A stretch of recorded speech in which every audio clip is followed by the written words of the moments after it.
everybody, my name's The Sledgehammer, and I'm joined by my friend John, and today is the first, we'll call it the first episode of our podcast type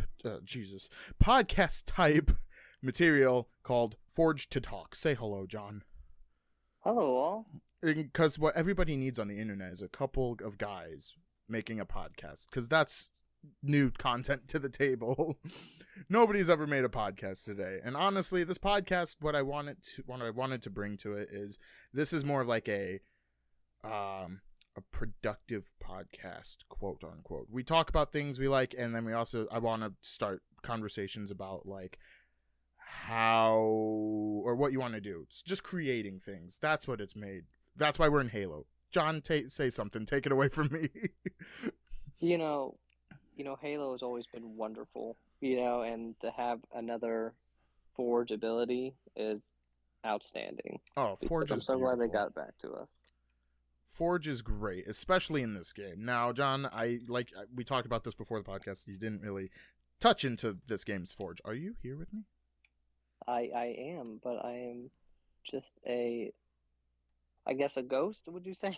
Oh, you're like the Forge guy? Yeah. The little Forge guy? Okay. Oh, there you are. Hello. There we go. Are we friends or enemies? What team am I on? What team are you on? We're just yellow, so enemies. Enemy. I swapped my enemy colors on PC. Whoops.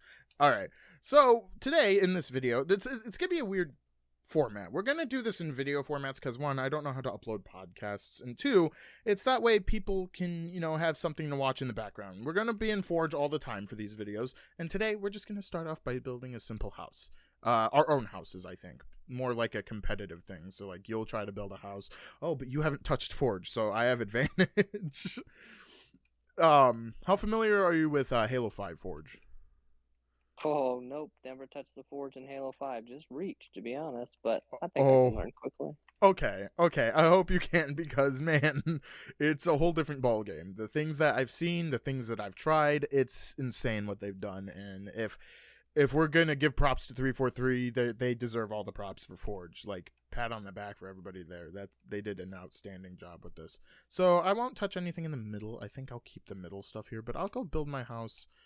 I'll claim this end. So see here, I'll build my house right here. So I'll delete the stuff over here. Right now I'm on PC because PC is probably the best for forging only in the scripting sense. Now we won't be playing with scripts here in today's video, in today's podcast, because it is just building a house. You deleted the entire floor. Well, when you select multiple things at once. That's fine. That's fine. We're building a house. We don't need a floor for it. I'll build a nice fancy house. Houses look better on no foundation. Yeah, perfectly actually. So let's see. If the viewers watching are familiar with Halo 5 Forge, it's really identical. It really is identical to Halo 5 Forge, but like super beefy. Like, it's insane. It's pretty much a game creator at this point. Speaking of forges, like John said, Forge really, I think, started in Reach. It started in 3, but it really kicked off in Reach. Yeah, for sure. And I think I just pretty wowed. I'm really surprised I didn't get into Halo 5 as Forge making, but with Halo Reach, people were able to create their own maps, people play with them, and they were actually fun because they had more stuff to do. I was gonna say, I think that's where like the hype of like custom games came from. I did play some Halo 3 custom games, but they weren't like Reach. Definitely, we had Speed Halo. Like if you remember Speed Halo with the giant tunnel that would like just go down. Yeah. And you gain speed. There's a teleporter to send you back up. It was great. It was fun. So like Reach definitely kicked it off.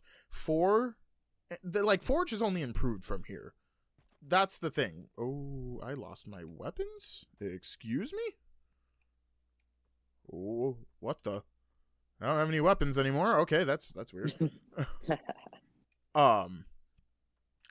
No, like Forge has only improved since then, but I will admit that like nothing was game changing about Forge until 5. Because 4 brought in the new feature was you could duplicate items, which is a really nice feature, like just handy. It was all like quality of life stuff. Forge brought in that. I think Halo 2 had Forge, and that brought in scripting, like basic scripting, like if you press a button, you'll open a gate.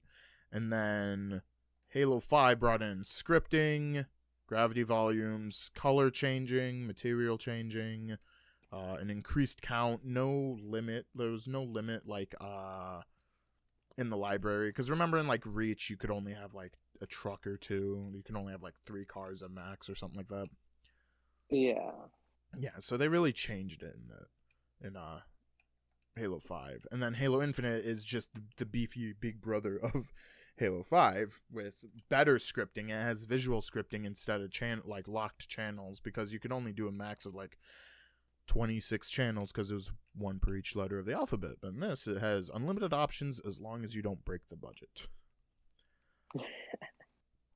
Which that is a big problem I have. But enough about Halo. We're not here to talk about Halo. We're here to play Halo. I want to talk more about, I guess, the idea of this podcast. I've always wanted to talk about a podcast that's meant on like productivity and like creation. As a quote unquote content creator I am, it's a hobby that I picked up ever since I was a young kid. I fell in love with like the idea of just making videos for fun, and then I heard people could get paid for it, and that's a big incentive, but I haven't gotten to that point yet. So it's still a fun hobby. I was wondering, John, do you have any other hobbies that are kind of like creative or something that you would like to get into? Oh no, just playing video games is kind of just always what I've been into. It really gets me out of like the stress and stuff.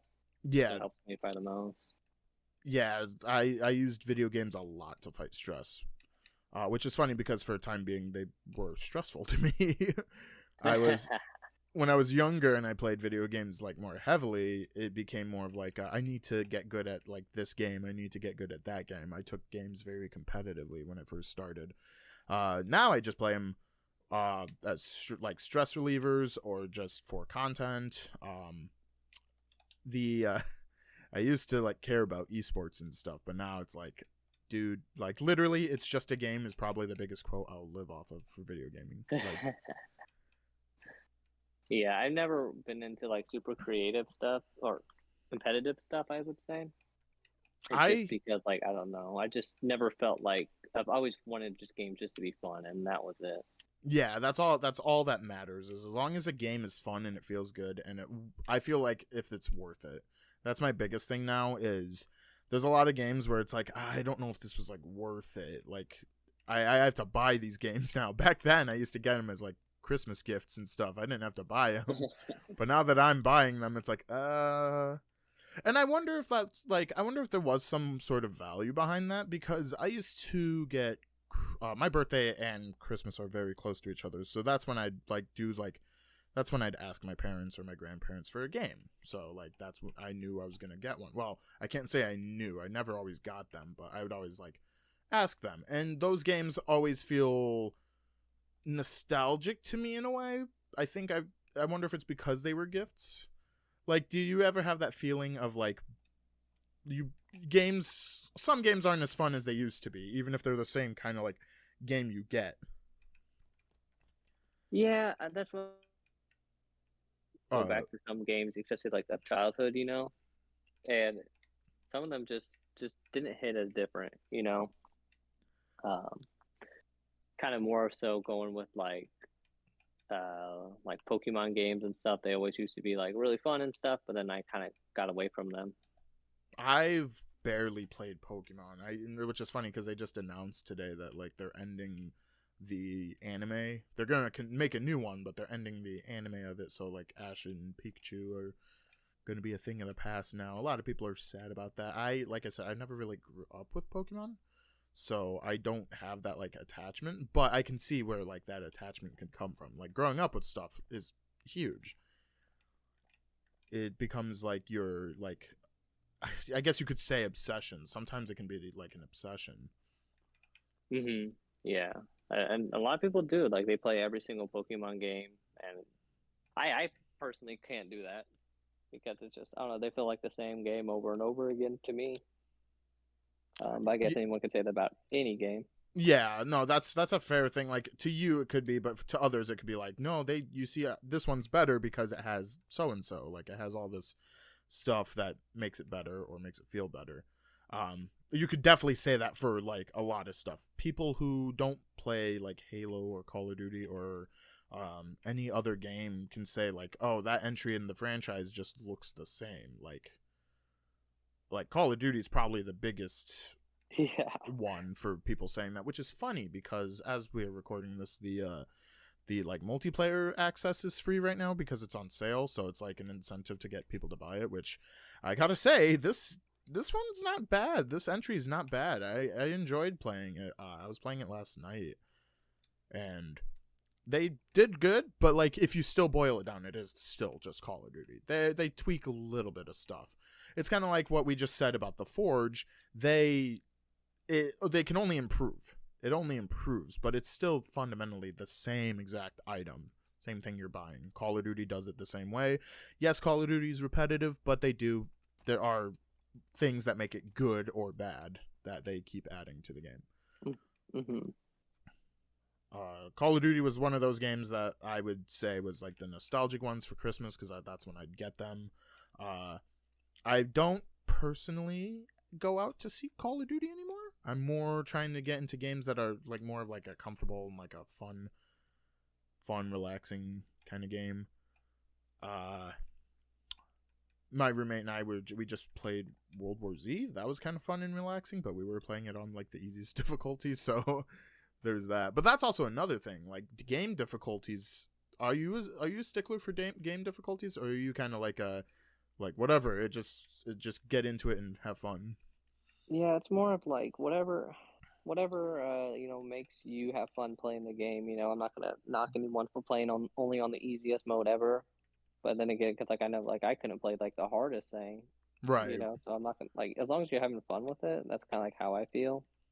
Because like my fiance kind of plays video games. She always plays on the easiest difficulties, and I never thought about that. I was like, oh, I'm glad she's enjoying it because that's what she can do, or that's only her skill level. And it's like, no, that's perfect. Yeah, if it's something that like that's how you play the game, that's fine. I remember there was a big debate about Elden Ring like a couple months ago because people were saying like, I don't know much about Elden Ring. I do have it, but I bought it during a time I couldn't play it, so I still have to find time to play it, especially since it won Game of the Year. So like I want to see if it's worth that. But yeah, people were saying something like, oh, how dare people use this thing that's built into, it's literally an item in the game that helps you. And people were saying, oh, you haven't played real Elden Ring if you're using that. And it's like, who are you to decide that? Yeah, exactly. And I know a lot of them were like, well, we were hoping, like a lot of people complaining because there was no, selector level for easy, hard, or normal mode, and people will kind of get upset because they felt like the game was unplayable because of that. That I do. Like, yeah, but oh, go ahead. I was gonna say, and that, but the whole point of the, like, I understand like that thing, but the person who makes the games, he's like, the whole point of my games are so people can overcome the difficulties. So yeah, that's the reason he never changed them. It's definitely an artist's choice at that point, because I do kind of agree with the sentiment. Like, man, that it kind of sucks that there is no difficulty level, because that can kind of accidentally gatekeep some players. But no, it is also their artistic vision that's showing that. So it's like, I don't want the artist to hinder or sacrifice if that's their true vision. I'm a sucker for anything art. That's kind of why I do what I do, even though I wouldn't call podcast making an art. Especially since I've never done it before. But I like media, and I love the creators behind media, like in a general sense. I know there are some creators who are just very questionable. There's a lot of questionable creators, but that can be in another video episode. What are we calling these? Chapters? Playbacks? Yeah, chapters aren't terrible. Chapter sounds nice. All right. Chapter 1, the beginning. This is the beginning of our podcast, the beginning of this wonderful thing. Should we keep doing the same thing per podcast?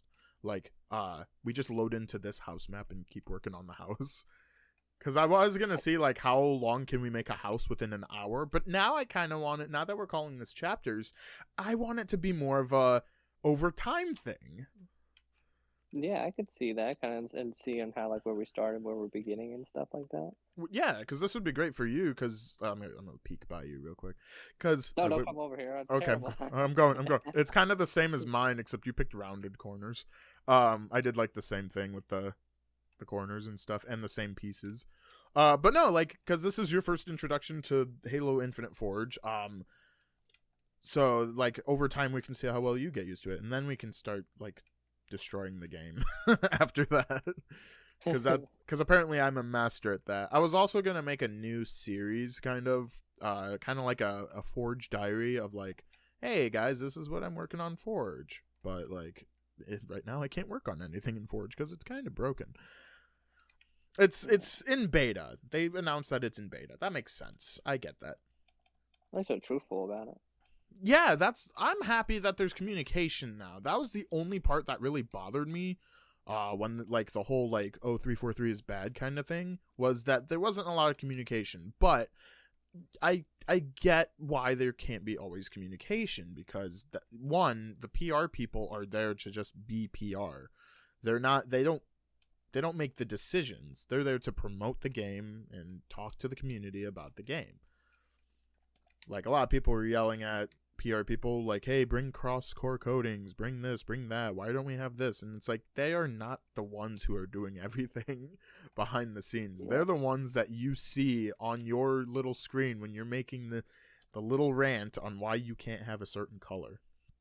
I mean, don't get me wrong, I don't care for the monetization in this game. Have I fallen victim to it? Yes, but that's for a whole nother reason that I can explain, but I don't want to right now because I haven't made anything of it. Like, have you watched machinimas before? I think I've watched maybe a few of them. I haven't watched any of them recently. It's not anything that would be happening recently, honestly. Are you familiar with Red versus Blue? Yeah, oh yes. Okay, so, like, that's the biggest thing, is that's why I bought all these codings and stuff, or whatever's in the game, is because of I want to film stuff like that. I've always wanted to do that. Here we go. This can be like a little introductory thing. When I was younger, I wanted to make, like, a machinima movie because I was addicted to Red vs. Blue. I really loved the series. It's a really funny show. Still is to this day. I go back and rewatch it. And I wanted to film one, but I didn't know how to film. I was writing, like, a script, but I didn't know, like, storyboarding or, like, camera shots. I didn't know anything about that. So I was like, I don't know what to do here. Now that I'm a little bit older, I have a better grasp of it. Am I good at it? No. Have I put it in practice? Barely. But I can do it now. So, like, I was really excited to make something when Infinite was coming out, because, like, Infinite looks great. Everything we've seen is great. Everything I've played of it was great. And then when the final game came out and they, like, showed the cosmetics, I was like, oh, shit. This is gonna suck. Because I have this plan for a machinima that's supposed to, like, the goal is to make it in every single Halo. But now that Infinite has, like, limitations, I have to backtrack and make sure everything in the older games matches in this Halo now, for continuity purposes. So I had, like, everything planned out in MCC with, like, all the armors and stuff and characters, and then this game came out and I'm like, well, they don't exist. That's not gonna work. It doesn't help too that, like, the shop uses fear of missing out, which is my biggest problem with microtransactions in games. Yeah, I've never been a fan of microtransactions either. Just because, like, if I buy a game, I just want to play everything inside the game and not have, things behind a lock thing. Until I pay X amount of money, it's like, I'd rather just earn it or something in a different way. Now, I'm not opposed to microtransactions. It really depends on how they handle them. Halo is probably the worst one to go from how it used to now, because everything was already in the game no matter what. Even in Halo MCC, they add new stuff and it's all free. But for this game, I get it's free to play. I get it needs microtransactions to like keep that running somehow. In my honest opinion, I would have paid $60 for this game either way to to like have the stuff in there, just because that's how dedicated I am to like the Halo franchise. But Halo's been a great. It technically was my first person shooter, because I think the first shooter I've ever played was Gears. Oh, that's a good one too. That's a good one to start off with. Probably more difficult than actual Halo. Yeah, no, I died a lot. I've only played the first one too. I want to get back into Gears just because it was the first, but I immediately got Halo after Gears. So like, since Halo was a tiny bit easier. Oh, but my first Halo was ODST. That's the first time I ever got a Halo, because I didn't have an Xbox until 2010, I want to say. I was PlayStation most of the time, and even then it wasn't like a actual like PlayStation. My father had a PS2, PS3, but I had the little PSP, the little portable device. Oh, okay. Which will forever always be my love of my life in terms of consoles, just because of that.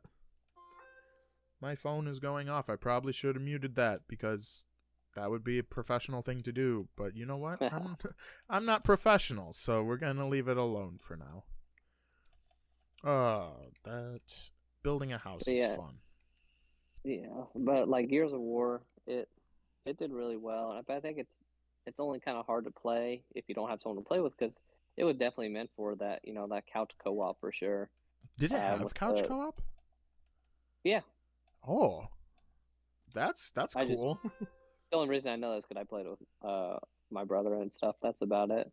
And we beat the whole game together. So first one and the second one, I think. But I never really got too far in the other ones. I knew it was co-op in like online multiplayer, because I did play a couple missions with my friend from school. But that's, like I said, as soon as I got Halo ODST, I was like, all right, full steam ahead. And then I got Reach after that, and then I got 1, 2, 3. So it was kind of like a weird thing, which that's fine too. I think starting with a random video game kind of helps, as long as it's like not like a sequel in a sense. Like, I think if I would have started with Halo 2 or 3, that would have been weird. But ODST and Reach are fine as like their own single games that you can go ahead and pull that off with.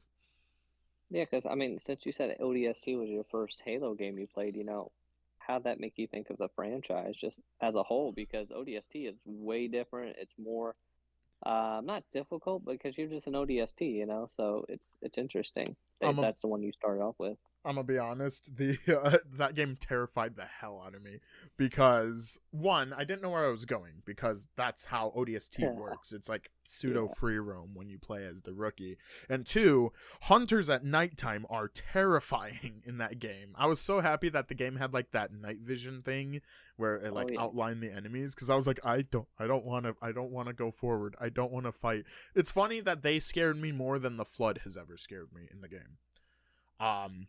I do love the introduction of the Flood, and I do like the Flood as an enemy, but like the nighttime hunters in ODST terrified me, because I was more used to games where people were a little easier to kill. Hunters are not the easiest thing to kill. They are not, and then you being an ODST makes it even more difficult. Oh my god! I remember it took me so long to beat ODST. Because like you said, like it was frightening, because it's like you actually got to not fight all the enemies. You have to be very cautious about how you take them on. Now that you mention it, I don't know if I beat ODST before Reach. I think because I got them, I think 2 months apart, and I think I ended up beating. I think I got Reach and beat that before I continued with ODST. Really? Yeah. That's very interesting. Yeah, I was weird when it came to playing video games. I never... Actually, no, I'm still this way, honestly. I never really get stuck on one. Like I'll be in the middle of all of them. Actually, right now, as I speak, I'm in the middle of recording both Resident Evil and the Callisto Project, and I've been terrible at it because I'm just a terrible planner. But that's actually what's happening. That's how I do games. And then I just started Witcher last night. That's my first time playing Witcher too. Ooh, yeah, how you liking that? Are you playing it just because of the update that came out? Oh no, I'm playing the first Witcher. So like I'm starting with this one that I was not expecting. I own all 3 of them, but I have them all on my Steam Deck, and I was gonna like play them there, and because I want the Steam Deck to be something like, oh, this is not for like recording purposes. This is just me chilling on my couch or in my bed playing a game. And the first one is not what I was expecting at all. It's like a point and click fighting game. So like you use the mouse and click, which I don't have a mouse on the Steam Deck, so it uses the weird trackpad thing. And I'm like, man, this was probably not the best one to play on the deck, but it's fine. It works. That thing's a nice little piece of hardware, the Steam Deck. I was trying to see if I could use that for recording somehow, but what was I doing? I forgot what I was doing, but it didn't like it. It did not have it. I played Halo on the Steam Deck, this one. And that now, didn't go well. It went well. I was getting like 45 to 50 FPS solid, but now that the Forge update came out, I can't do it. You can't do anything on that now. I'm like, I don't want to try anymore, because Forge is a beast on its own that likes to crash whenever it feels like. I mean, if you think about it, it has so much in there, so it's hard to blame it, to be honest. Oh yeah, no, I understand why it does it. It's just that I won't further attempt that. Ooh, destructible. Yeah, this would work. I can't wait for more Halo content. The next season that they posted kind of looks good. We got new weapons and stuff.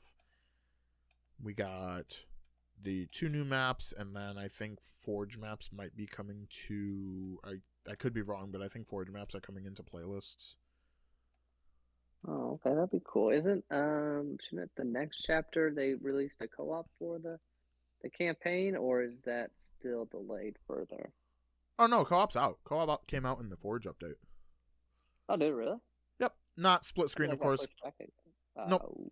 Yeah, split screen is looking like it's off the table, which I'm not too opposed by. I understand why people could definitely be upset, because Halo's based off of like co-op gameplay, but I don't play it with co-op anymore. I don't play campaign split screen anymore, since like all of my family members moved out and stuff, so we play it online.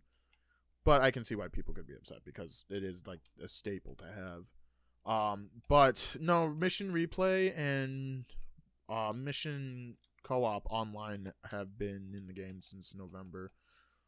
I haven't tested it myself though, because I haven't had the time to get people to play that with me, but I'll see if I can.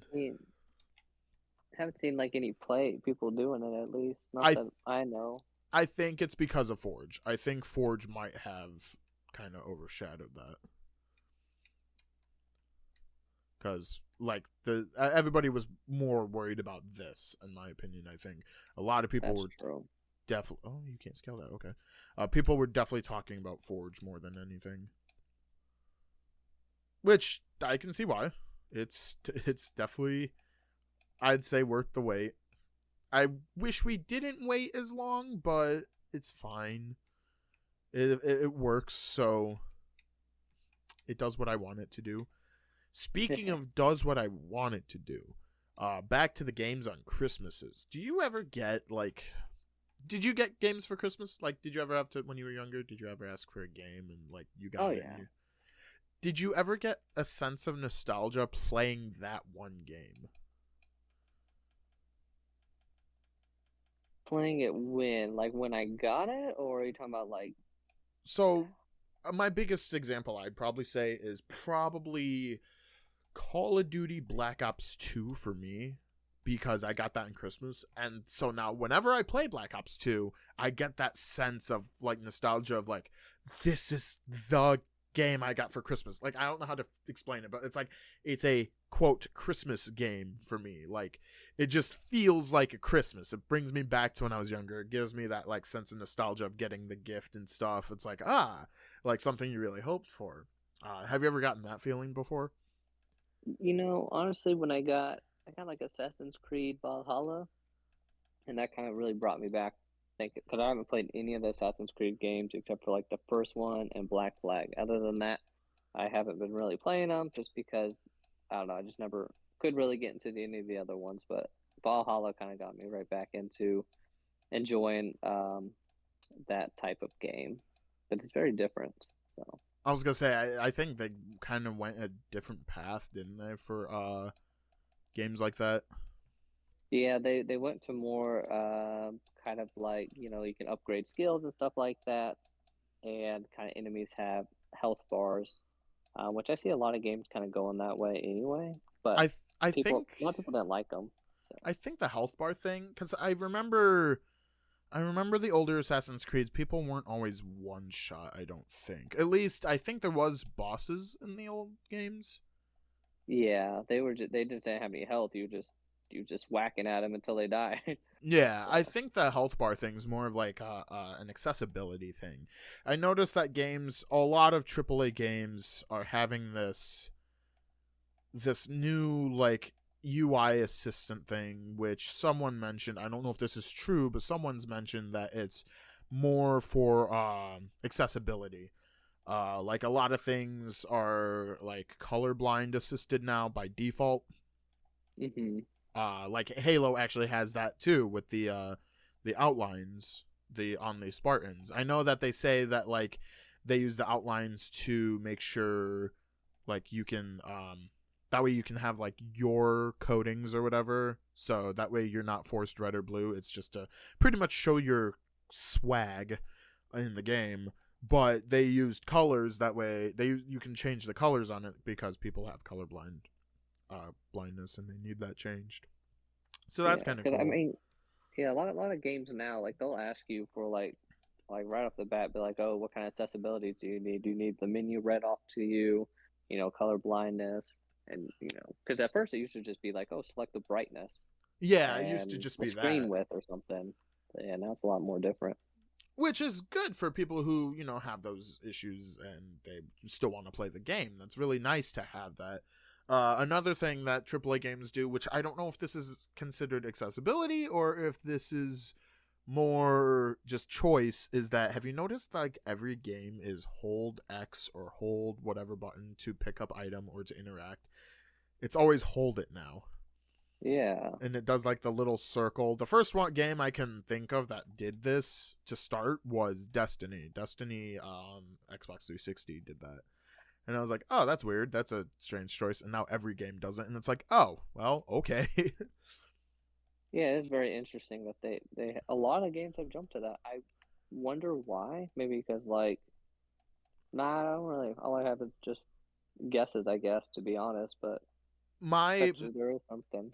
my idea was misinputs. I think it's that way you don't have to tap X to do something. You accidentally did something you didn't want to, like I don't know, you picked something up or you spent in-game money on something, so that's why they have like hold it. That way you're intended for that. That way you're not constantly clicking something and doing the wrong thing that could screw you up in the game. Or that could be an accessibility thing too. I'm not sure, but those are my two kind of like reasons or what I see. Yeah. Plus, I guess the console kind of always becomes at a shortfall when it comes to like multiple inputs. So maybe it's like holding counts as like an additional button, Oh, that helps it. yeah, that could do it Because too. with PC, I mean, you guys have all the buttons in the world for it, and you guys can map them all and stuff like that. And the more abilities you have to like map a certain ability or something to do interaction will help the gameplay be better. So you can do exactly what your character. You can tell your character exactly what you want it to. Yeah. So PC has its advantages, but you know what disadvantage it does have? You can't what's walk that? in a first person shooter normally. Yeah, that is very true. It's like if you could just have a joystick and then but you keep the mouse kind of thing. That's probably like the supreme thing. My roommate tried doing that. He tried getting a thing where he could like use joystick in left hand and a mouse in right hand, but some games can do that well. Some games can swap between those two controls very well, but it didn't work out for him. No, because like in FPS shooters, when you hit W to move, you're at full like what walking speed or whatever. You're not running yet. You can still do the button to run, but like you're at full walking speed. And I know this is probably like the stupidest thing to complain about because who cares about walking? But again, for machinima purposes, I have to use the controller that way. Like if my character is slow walking or something, I can just make them do that instead of having to like tap the W. I think there might be a button to walk, but it's a few extra steps than plugging in a controller, which I'm using a controller right now because trying to forage with keyboard and mouse is scary. But if you're scripting, you want to use keyboard and mouse because the visual nodes are insane.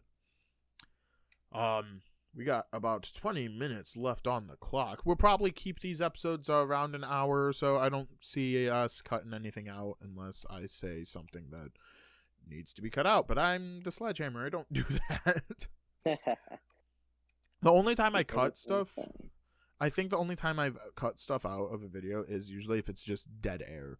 And the only time it usually gets to dead air is if I'm in a game and it's taking too long to do like a puzzle, or I keep dying and having to respawn, and then like I'll cut to the video when like the new part happens, or I'm answering my phone. Like every time someone like calls me during the recording, I'm like, or calls or texts, and I'm like, okay, hold on, let me respond to this. Nobody wants to see this in the video, so I'll go ahead and cut it out.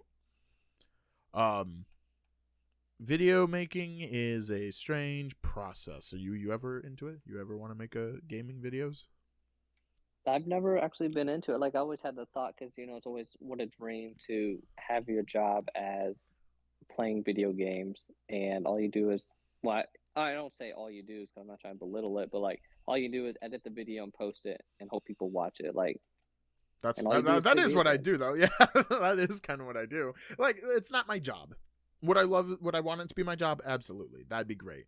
But I'm not going to try to, it's weird. I'm not going to try to force my way into trying to make it my job. And that's probably bad thinking. Like, oh, it'll happen to me. Like, just that. I'll just keep doing what I do and that'll happen to me. But in all honesty, that's kind of how you have to look at it now. Because there is no such thing as like, I saw this earlier. Someone else had a good a talk about it. You don't just get famous for doing stuff anymore. You get a nice 15 minutes of fame, and then you're lucky if that rides a little longer. A great example actually just happened to me. I somehow got more subscribers after saying thank you for subscribing. I don't know how this happened, but I made like a little celebratory, not a celebratory video, but it was acknowledging that I reached 200 subscribers. And then after that, I got more subscribers. So I said thank you, and more people subscribed. So unless that's the way to do it, like if that's the secret behind the algorithm is you just ask for subscribers and it works, it's just all random. It's completely random, and unfortunately that's how it works. But it kind of gets me thinking, like, I'm not doing anything original. I play games, I record my reaction, I have fun most of the time. But, like, there's already tons of people who do that. Like, you're probably aware of, like, Markiplier or Jacksepticeye or all those people. And it's like, they do this already. So why do I bother? Well, to me, it's because it's fun. And I put a lot of money into this. Man, all the setup equipment, that was a journey too. Getting from where I started to where I am now. I'm not going to say it's like, this has been a journey. It's been a journey for my wallet because, good Lord, having to buy all the types of equipment that you don't know does what. Like I didn't know how to do audio. I still don't know how to do audio. I know how to speak into a mic though. I can definitely do that. But like when I first started, it was just me in the dining room. We had a TV in the dining room and my Xbox was back there. And it was me and a little tiny laptop. But I didn't know what specs were for computers. So like I suffered the price of having like 360p videos. It wasn't the greatest thing in the world. Are you you only play console, right? For now, yeah, I'm looking to jump into PC. Like, I'm not gonna buy another console, that's for sure, because in the end, you just end up having to buy all the games over again, and I'd rather just upgrade rather than buy every game I already own again. So, I mean, not worth it. Normally that is the case, yeah, where you have to buy everything again. But I'm gonna be honest, which Xbox are you using? The one, just Xbox One. Okay, the Xbox One's still a good piece of hardware. I still use it as kind of like the test of like, can my computer run this? Like if it runs on the Xbox One, it runs fine on my computer. But the problem is this generation with like the Series S and X or the PS4 to PS5 generation, I don't notice a difference besides like performance is definitely one. Performance is definitely the heaviest one. But the Xbox Series X, because I still have both my One and my X, and they feel like the exact same console in terms of like what games I have, what games I can play, and it helps that like these newer consoles have backwards compatibility, but it's also, how do I put it? This was probably the weakest generation gap I've ever felt in gaming. I remember from when the 360 came out and the PS3 came out, that was insane. Like those were like definitely we need to buy those.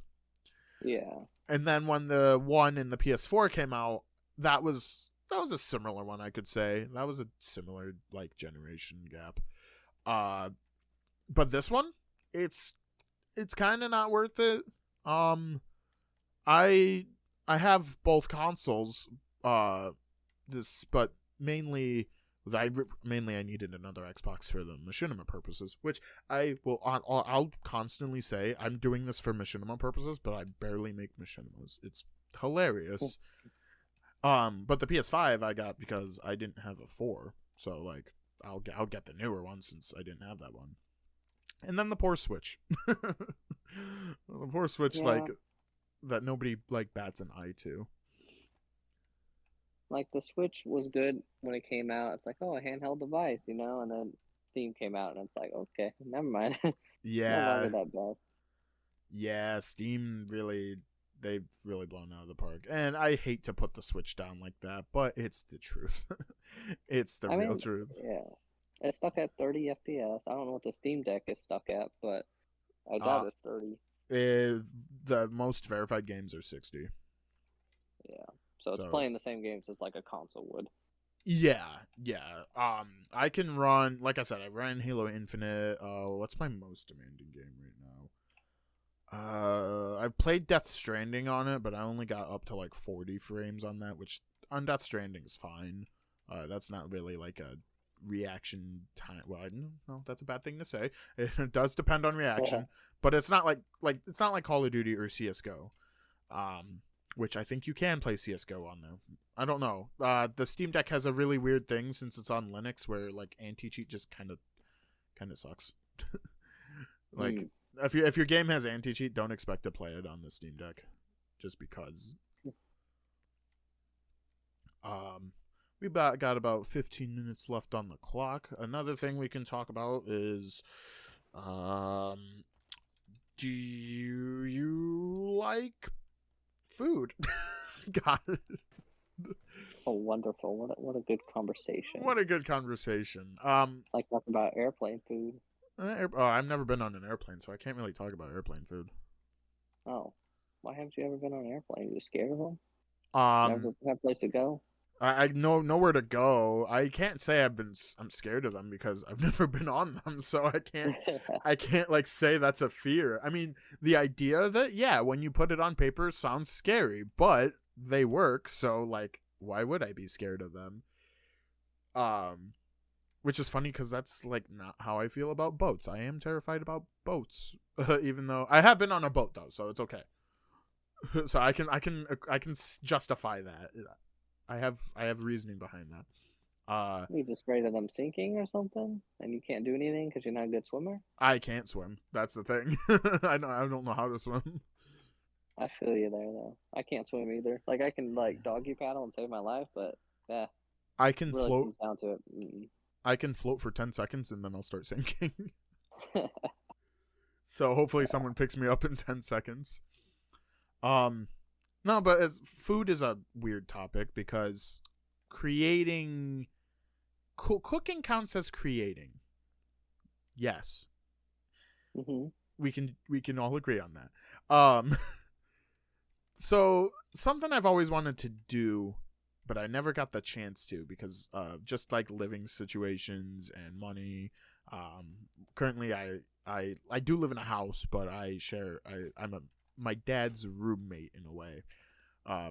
Okay, I pay my dad rent. That's the easiest way to say it. So I've always wanted to do like a cooking channel.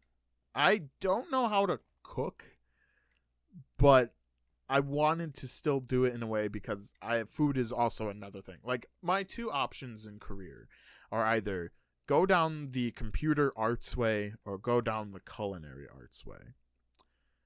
I don't like restaurants, at least working for restaurants, but I love cooking.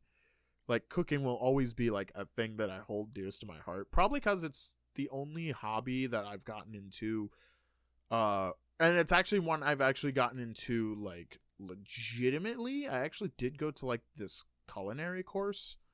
My old friend from like elementary school, her and her mom took me there, and it was like a cooking camp. It was probably like a week or two long, and we just got to work inside a real kitchen, real as in it had working stoves. It was like a what would you call it? Like a college? I think it was like a college kitchen, but it was made for their culinary class, so it was made up like a real. Oh, gotcha. Have you ever been to any of like arts schools or like camps or like because I know there's more for just cooking. Have you been to like any of those kind of like extracurricular?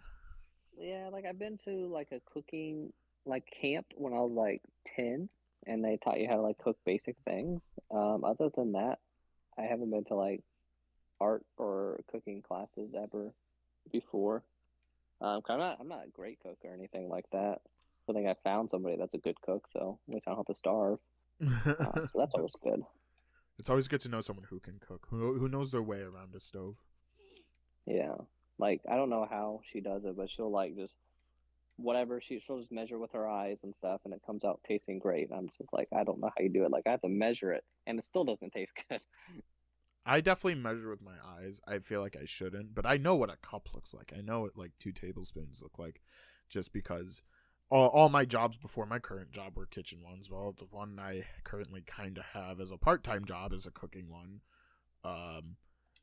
I've worked in a lot of kitchens more than anything, that's for sure. But I don't like saying that as like a bragging right thing. For some reason, I never liked the idea of people using multiple kitchens as like a bragging thing, because I feel like this is probably like really mean to say. I'm saying it anyway. I feel like if you were really good at your kitchen job, you'd only be at one. Unless you're using it to broaden your horizons.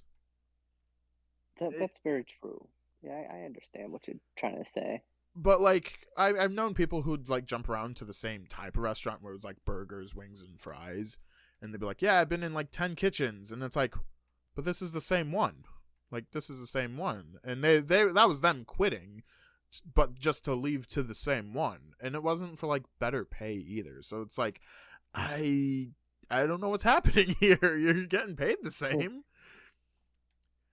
Because everybody would like jump ship and go to the newest one that was like right across the street. And I'm like, so this is more of like a town thing. People were doing that in town. We're just jumping from one to one. I don't like the idea of jumping ship to different jobs, especially since I've done that a lot in the past couple of years. I used to work in a factory before my current job, and that wasn't fun.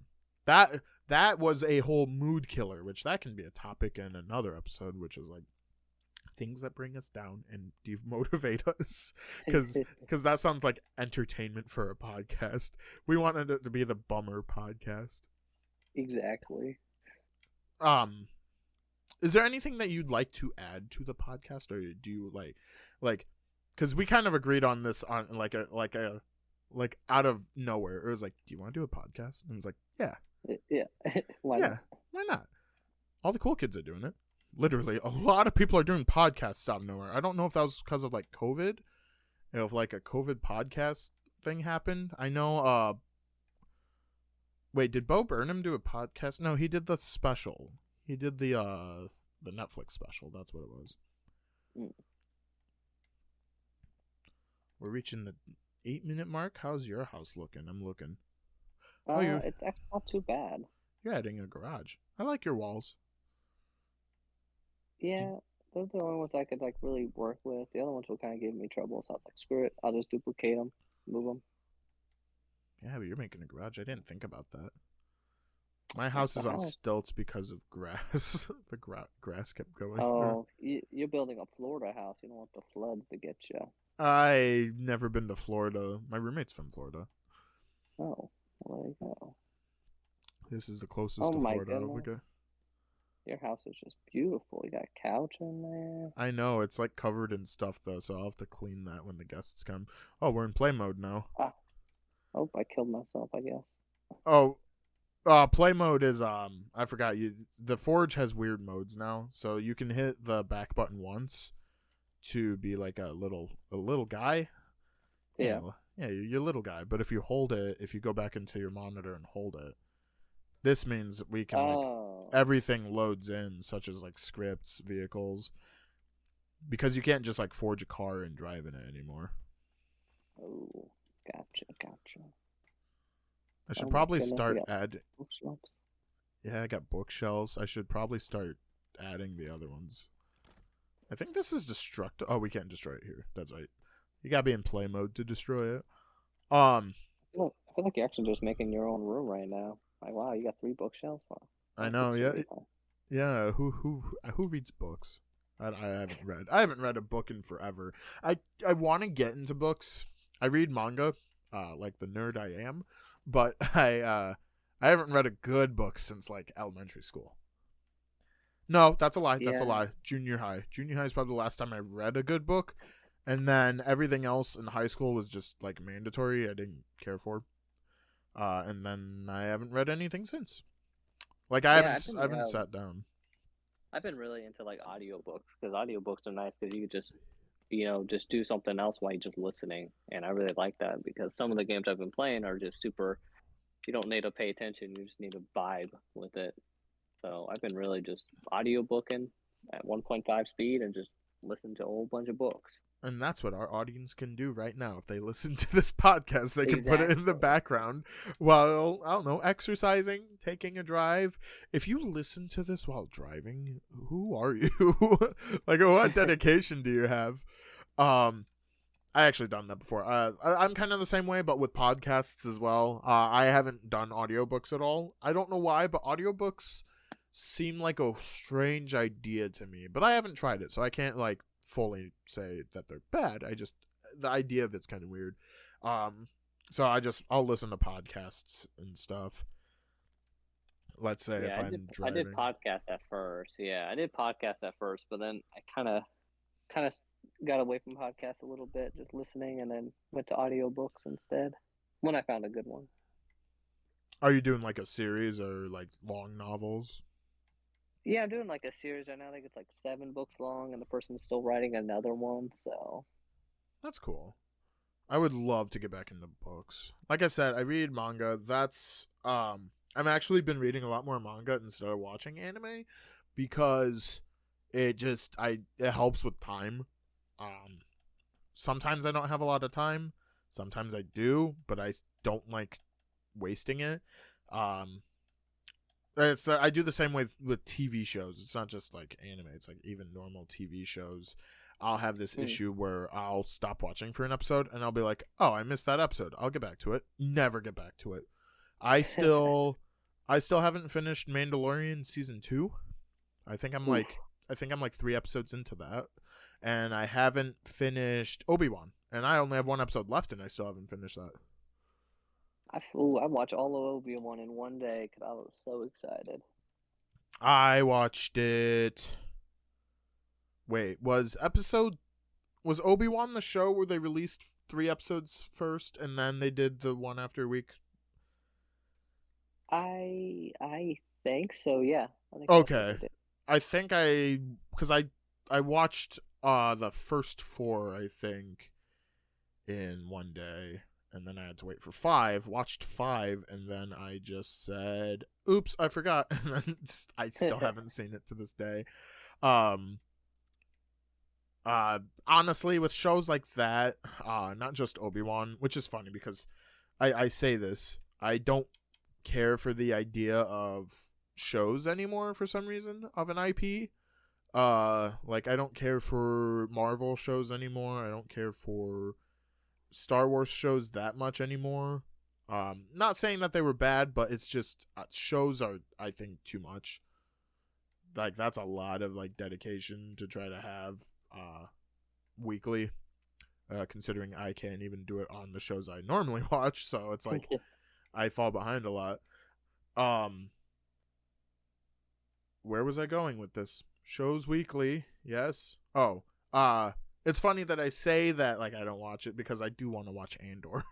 I've heard nothing but good things about Andor, and I didn't realize how long it was going for. I thought that one was only going for like 6 episodes as well, but apparently not.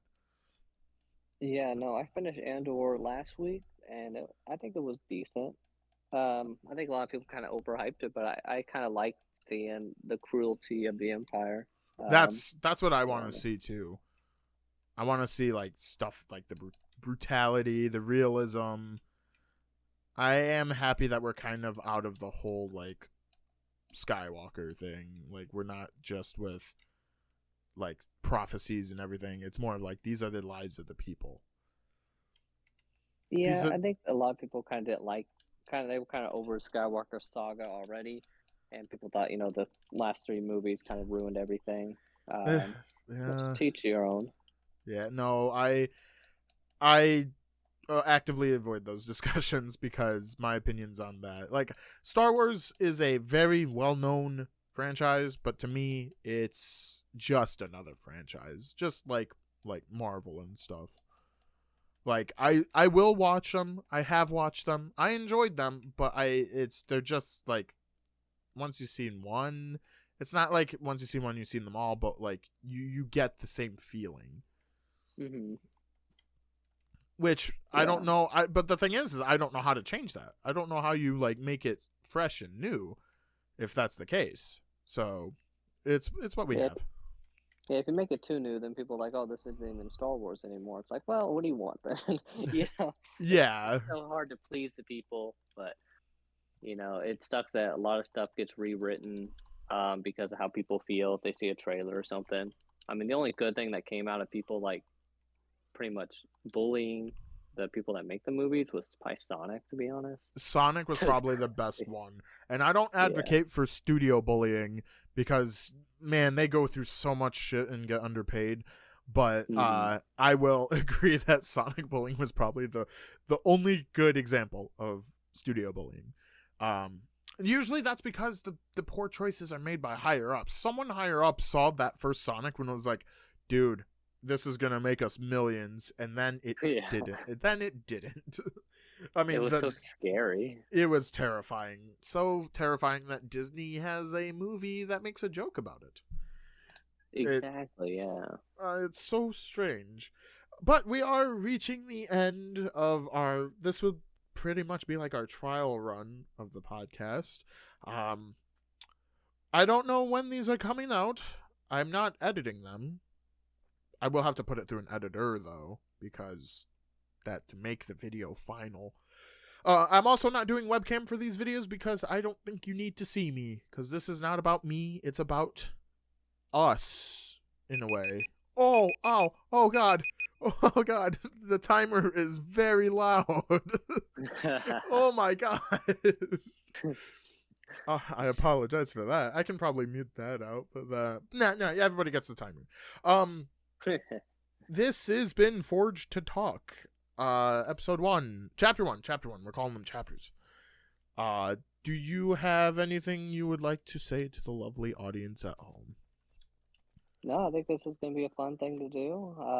Very interesting topics, especially if they start coming out, hearing feedback from them, hearing what else people like to hear conversations about would be wonderful. Yeah, I'd love to see comments down below. Hopefully people made it this far in the video. I know an hour-long video is kind of a lot, but hey, it's Halo, it's Forge, and it's about content. It's more like I want to start bringing like topics into it, like you and I can start brainstorming about like a topic per episode. This one was just more of like a trial run of how the format would be. Like, it's just us building houses, and then we'll before we end the video, we'll go check out each other's houses.